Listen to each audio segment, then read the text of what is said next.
Let's talk about sex. How many times have you heard that? I hope many times within the context of your marriage, but maybe not. So I'm going to give you some tips here on how you can start to understand who your spouse is on a sexual level. And it's you and me, babe, whatever comes. Knowing bigger hands are holding ours, and our greatest days are ahead of us. Growing in love, learning to be a better us. Welcome to A Better Us, and welcome to our home. In marriage, there are a lot of hot topics, and I think we've covered just about all of them on this show. I think so. Well, today we're looking into two of the most volatile trigger points in marriage: sex and money. Dr. Mike is on the beach, and he says that in the bedroom, we all basically fall into one of two different categories, and neither one is wrong. Right. And marriage author Shaunti Feldhahn asked the age-old question we all want answered. How do we get onto the same page about finances? And on the topic of money, Doctors Les and Leslie Parrott break down the challenges and benefits of having one saver and one spender in marriage. And as usual, our kitchen couples have their own thoughts to share as well. Absolutely. There's a lot of ground to cover, so stay with us.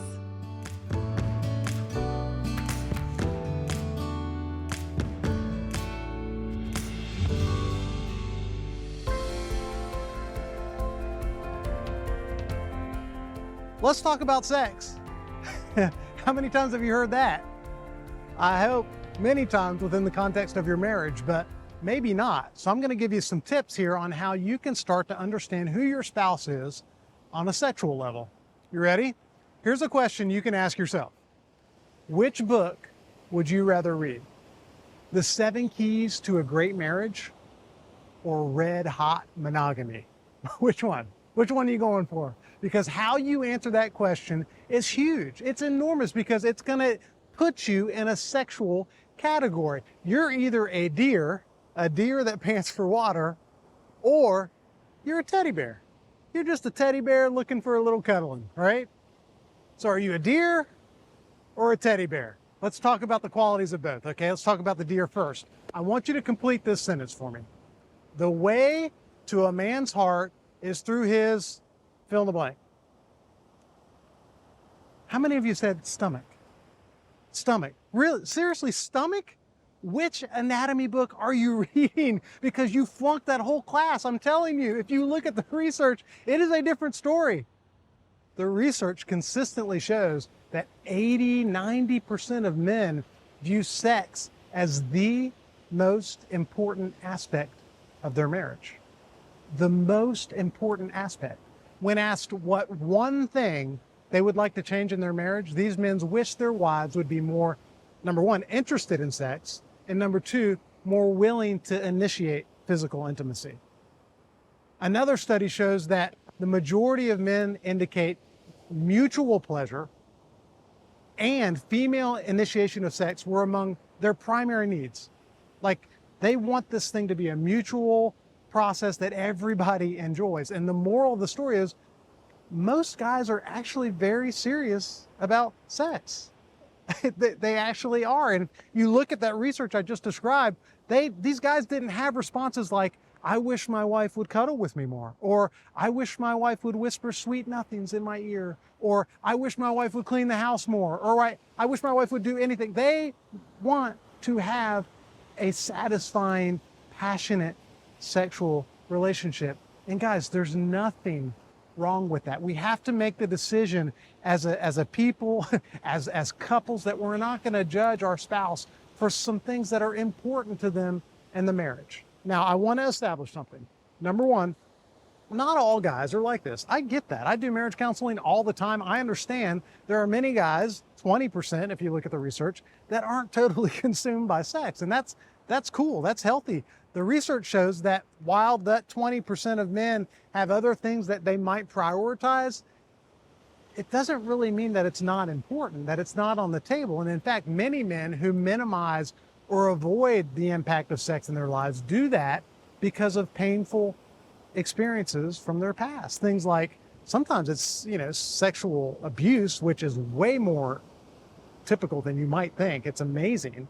Sometimes it's just the fear of rejection or the feeling of being rejected in the past. And sometimes it's just because of their fear of failure, their fear of whether or not their wife is going to enjoy it or not. So regardless of how your husband thinks about sex or how he feels about sex, make no mistake, it is a vital part of how men in particular are made up. It's part of our wiring. Now, the second thing I wanted to tell you, let's not forget, some women, they are deers that pant for water. I mean, there are some women that have a desire, a very strong libido, a very strong sex drive. That's not unusual. That's not crazy. That's not absolutely impossible in the context of a healthy marriage. And we need to be clear about that. And again, guys, you cannot shame or reject your wife or judge her if that's part of her need and part of her DNA. So we need to normalize this process and recognize some people, they're the deers and they're panting for water. Now, there's a whole nother group of people, and that's all you teddy bears out there, right? You're a teddy bear. If you're just looking for a little connection, you just want a little love.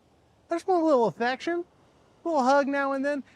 For these individuals, they see sex and romance in a very similar way. That for the teddy bear, sex runs on a continuum, and on one side of the continuum you have, actual sex, but on the other side of the continuum you have like a wink across the room, holding hands as you walk down the mall, a peck on the cheek, a hug, and sex for them is all of the things that build up across the continuum that end in the actual act of sex. So teddy bears, here's the thing about teddy bears, they don't actually have to have intercourse to feel like they're having a sexual or romantic experience. For them, that wink across the room, that romantic dinner, that touching in a caring way, those things are just as important as sex. They're just as sexual. They're just as exciting, and they actually make the act of sex much more meaningful and much more fun for the teddy bears. So if you want to have a healthy sex life, figure out whether your spouse is a deer or a teddy bear, and don't judge them for it. Just love them in a way that's consistent with how they feel loved.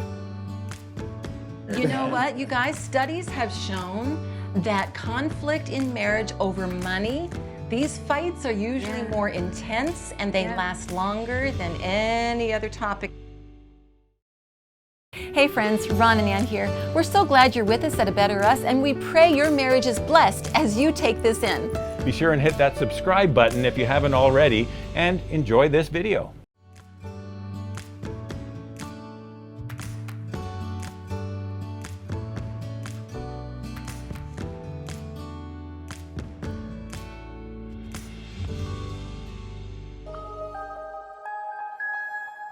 So, Shaunti, you've done a massive study on finances in marriage, one of the defining studies, in my opinion.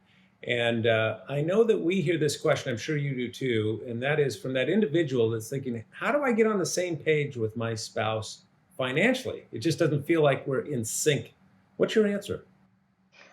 So the financial radio call-in programs tell me that's their top question. They always have somebody who says, how do I get my wife on the same page? Or how do I get my husband on the same page with me?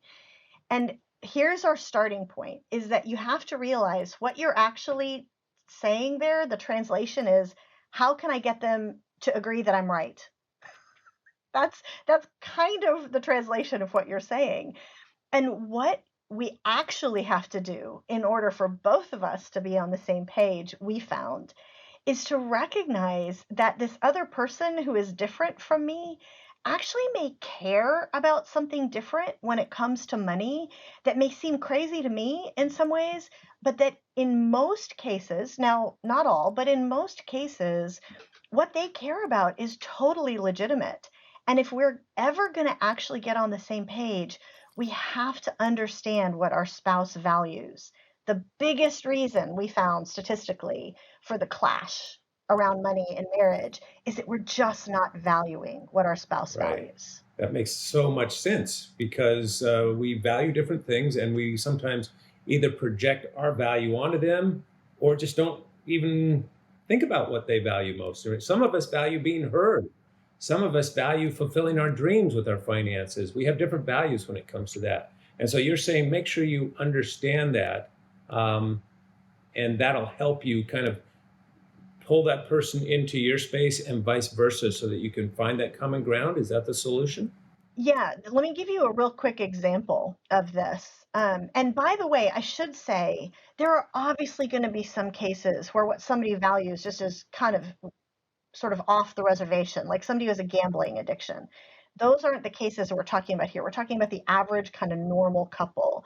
And one example is that often it's a spender and a saver, right? Or even sometimes you have two savers and one of them is more comfortable spending money. It's a common value clash. And I tend to be more of the one who's comfortable spending. Jeff is much more the saver. When the pandemic shut everything down, he actually came and sort of told me, I'm dealing with a little bit of resentment because all of our speaking engagements are canceled and, our income has really been cut. And if we hadn't gone to Disney World last year with the kids, or if we hadn't gone out to eat, we'd have a lot more money in our bank account that we could really use. But here's what happened. Because we'd been doing this research, he thought about it and said, but I realize that's not fair because you actually, with those days at Disney World and with the times out to eat and going bowling or whatever it was, you were building connection and you were building closeness and togetherness as a family. And now we're stuck in quarantine on top of each other and we like each other. It wasn't a net cost, which is what he said he as a saver had been thinking it was. It was actually an investment. And here's the key for all of you who want your spouse on the same page. What happened in my heart when Jeff said that? Because he's showing he doesn't necessarily agree. Like he still thinks we could have had free picnics in the park instead of going out to eat. But he understood what I valued. And it made it so much more easy for my defensiveness to lower and for me to be willing to talk about, okay, let's embrace the austerity plan now that, the income has been so disrupted. Right. That is the key. That's the for key. Getting on the same page. Understand what your spouse values because that will direct how they approach their finances. And that creates empathy. And empathy always brings two people together. Shaunti, thanks so much.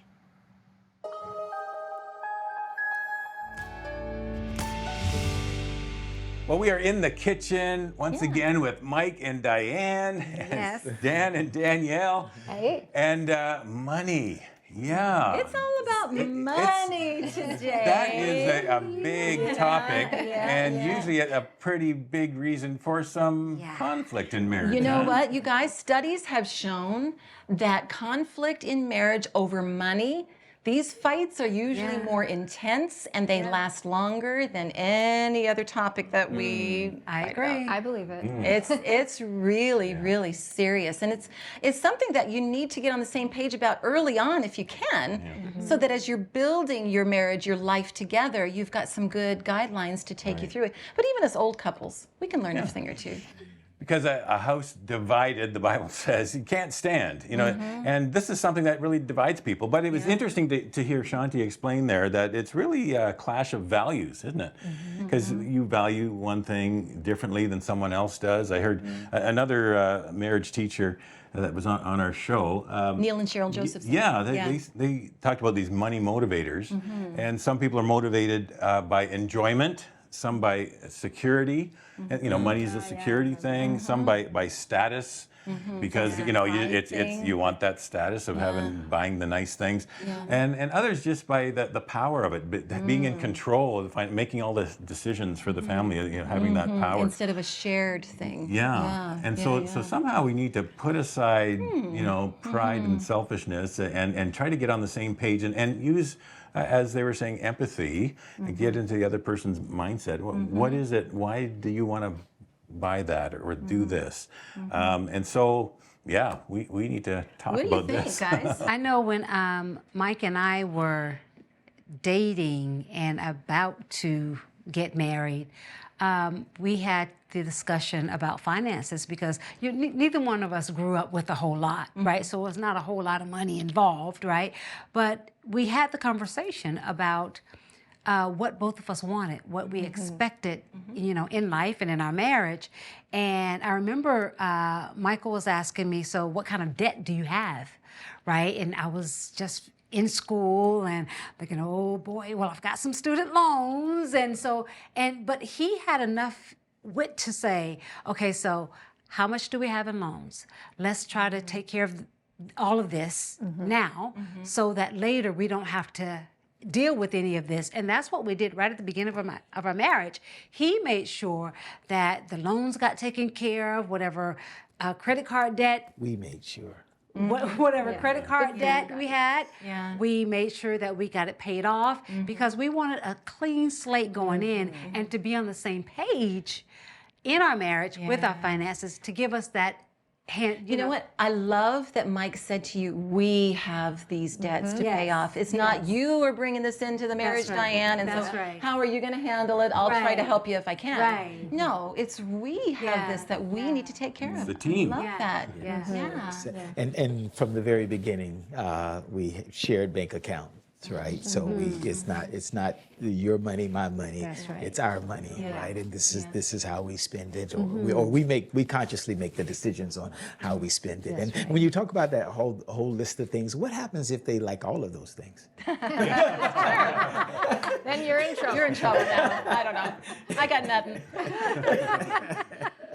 It was interesting to me to the emphasis on realizing that what the other person values matters too. So the idea of seeing it through their eyes a little bit more, and basically just listening. The idea of listening to understand, well, why do you value, a fancy vacation, whereas I value, our 401k or whatever it is, whatever if it's a spender and whatever. And the idea of actually listening to hear why that's important to them rather than sitting there kind of, well, Gary Chapman somewhere along the line in one of these shows said, sitting there loading your gun. Yeah. So you're not really listening, but you're loading your gun because you're ready to answer for why that's the wrong thing to value. And so just realizing the other person has valid things that are important to them, and it's part of the fabric of their upbringing and everything that makes them think that way. There's not one thing that's better. A spender isn't better than a saver. Saver isn't vice versa. Yeah, there's wisdom in the mix of those things, Right. but both approaches have value, and there's heartstrings. That's why money is such a thing. There's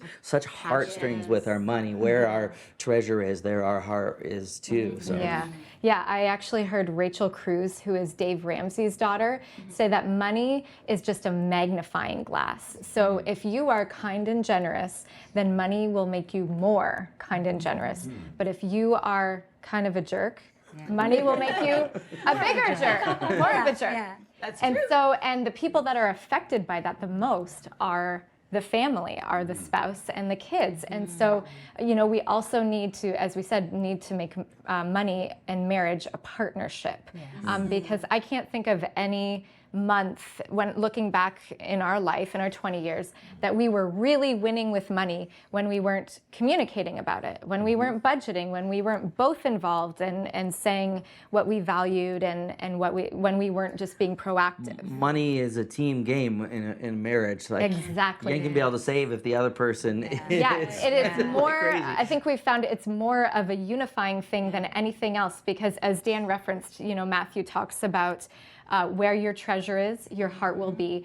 And so it's passionate and it's, we're emotionally charged about it because our treasure, what we value, That's right. our money's there. So when I am saying, okay, honey, you value this, I'm giving up a little bit of my wants and my needs to say, I value what you want, and I value And vice us versa, together and our right? legacy. Yeah.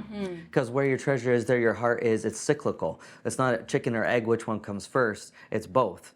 So where your heart is, you put your treasure there because your heart's there. But then where you start putting your treasure, your heart goes follows That's it. really where your heart Right. is It's invested. cyclical. Yeah. Right. And it could be that you value good things. You both value really good things. Yeah. It's not that he just wants to spend money on a sports car that she really hates or anything like that. It could be really good things. You just have to decide, okay, is this worth the fight over, like, for example, Ron, we were What cleaning. example are we gonna We were cleaning out the storage room in the basement here at our house, and Ron came across a whole bunch of VHS tapes. Now, this is going back in the day. Old camcorder stuff. Stuff we hadn't seen these in years, and I mean, we're talking 20 plus years. And so Ron, unbeknownst to me, he called a company, he brought all the tapes, and he had them all digitized.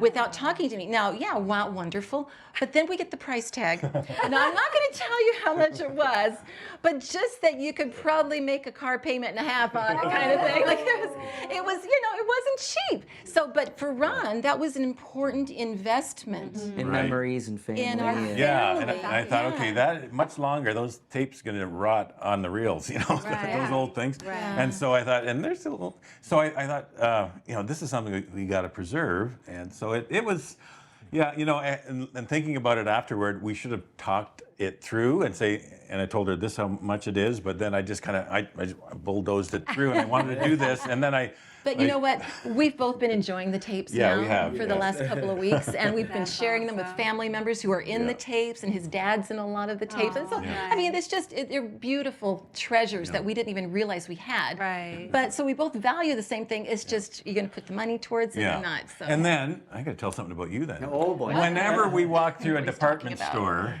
I don't know where this is going. Nana here, with the 6 grandkids now, she can't walk by the little kitty in the baby clothing section. And I'm trying to grab her arm and pull her this way. And I said, honey, resist. I say, resist. But no, her love language The force is too strong with giving. this one. I'm sorry. And that's kind of her love language, giving and receiving gifts. And so okay, it's really important to her that she pick up something for her grandchild. And so anyway, I let her go sometimes. And so, yeah, it's where your values are, and you talk them through. But understanding it. Yeah. A little bit of give and take. Communication. And understanding each other's values. Absolutely. I say the 2 things that give us the greatest challenge in life that we get the least education about is relationships and money. Absolutely, And so 4 things that I kind of think about this is it's an assignment for us to get this right. So we need to put some time into it, right? And we're through that assignment, right? We find alignment, right? And so when all right, now we've assigned ourselves and we've aligned ourselves, right? At some point, we need to refine that because the initial thoughts aren't going to work when we get practical.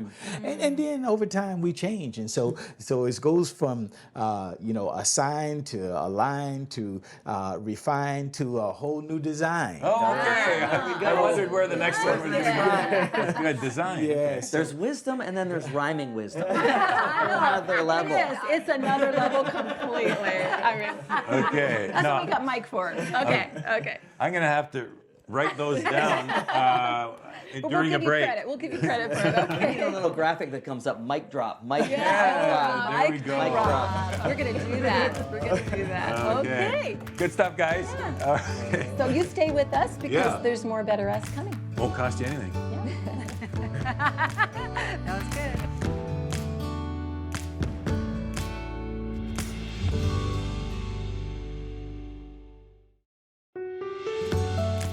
For more marriage encouragement, follow A Better Us on Facebook, Instagram, and YouTube. And subscribe for your free weekly marriage moment email at abetterus.tv.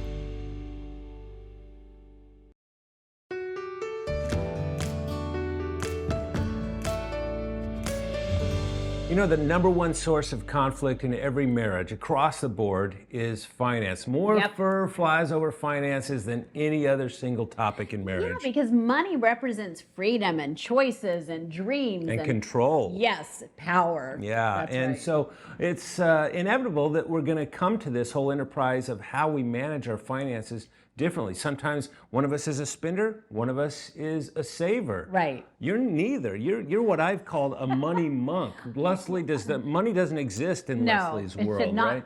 Yeah, don't want it to be a thought in my head. Yeah. So, but what do you do about those differing styles? Yeah, I think first it's awareness, understanding that we all come to money with scripts that were shaped by how we were raised and the attitudes we were taught and by our past experiences. Some of us have had traumas where we weren't financially secure in our past. And so we have dreams, but we also have deep fears that we're working out. There's been an interesting study where they've taken couples into a shopping center and had them reverse roles. So in other words, if your spouse is a spender, they have to be the saver. Right, yes. And vice versa. All that was is a little exercise in empathy. What did it do for the couple? It transformed the way they look at each other when it comes to finances. All of a sudden they realized, oh, yeah, I see what that's like to live in your skin. Right. And that's the power of empathy when it comes to money. And money is an area where we need so much empathy because there's a depth to the connection of our dreams and our finances.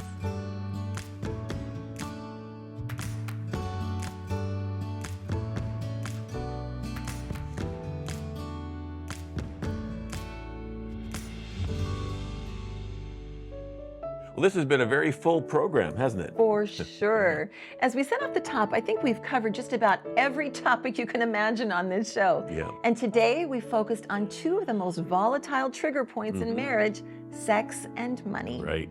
And as far as sex goes, Dr. Mike broke it down pretty clearly. He said you're either a panting, thirsty deer or a sweet, cuddly teddy bear. And he said that neither one is wrong. Generally speaking, men and women approach sex with completely different needs. The husband needs to have sex to feel emotionally connected, and the wife needs to feel emotionally connected to have sex. We couldn't be more different. Right. But the key is recognizing our differences and learning to work together to meet each other's needs. And then on the topic of money, according to many marriage experts, it's the most common issue married couples fight about. Another necessary part of life that can cause conflict. And when those money conflicts come up, and they will, it's important to remember that being angry and insensitive will only make matters worse. Instead of money coming between you, you need to protect your us and put the issue over there. It's a safer way to look at money issues, knowing that you're on the same side and that nothing you or your spouse does will ever jeopardize the us you're building together. Listen, marriage is hard, but we know it is definitely worth the work. It is. And maybe you're going through a rough patch right now and you could use some prayer support. Our prayer line is on the screen and it's available 24 hours a day, 7 days a week. As well, you can visit our website at abetterus.tv for lots of marriage resources that will help to strengthen your relationship with God and with your spouse. Right. Well, thanks for stopping by. And remember, with God, there is always hope to become a better us. Hey friends, we really hope you're enjoying the marriage conversations here with A Better Us on our YouTube channel. We have hundreds of more helpful marriage videos designed to give you hope and tools to make your marriage better. You can see just a few options we think you might like here and here. Enjoy! Oh, and make sure you subscribe by clicking here so you don't miss out on all the great marriage help we have coming your way soon.